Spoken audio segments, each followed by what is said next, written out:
Nag-umpisa nang mag-record ang Team ASAP sa Sydney, Australia mga kaibigan para sa gagamitin sa ASAP XP Australia. Well, ang sabi dito ni Aya, what Donnie and Belle shared on day 1 versus what was actually happening behind the scenes.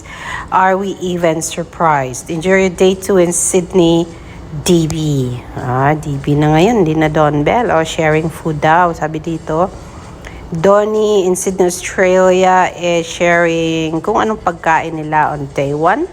And then kung anong mga kaganapan nila on day 1. At nag-uumpisa na nga silang maghanda para sa ASAP XP Australia. So sila po ang mga host, dakilang host para sa show, kung kaya sila yung paunang team na pinapunta sa ASAP XP for Australia mga kaibigan. And yes mga kaibigan,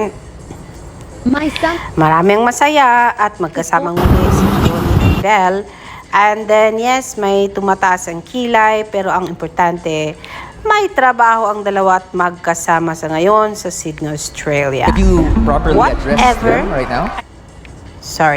Whatever the outcome, malalaman din naman natin sa mga susunod na mga panahon. Pero the wait is almost over.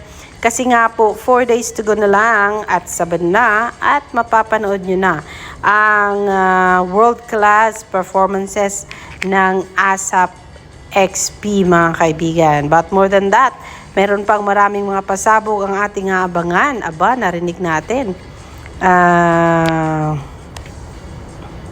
Diba? Nakaangkla na naman si Belle kay Donnie. So that is why hindi talaga makapag-move on itong Don Belle mga kaibigan.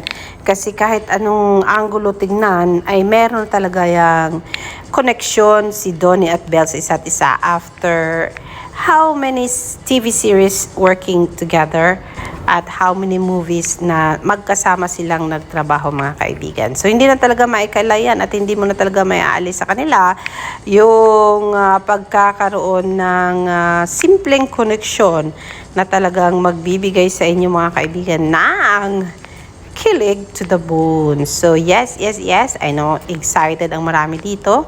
Antayan na lang natin sa ASAP XP kung ano-anong mga kulitang ginagawa ni Donnie and Belle together.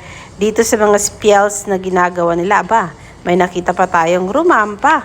Itong mga host na ito, Darren, Donnie, Robbie, Alexa, and Belle mga kaibigan. So narito po yan at let us all watch this. See you in a bit for more. Magandang umaga.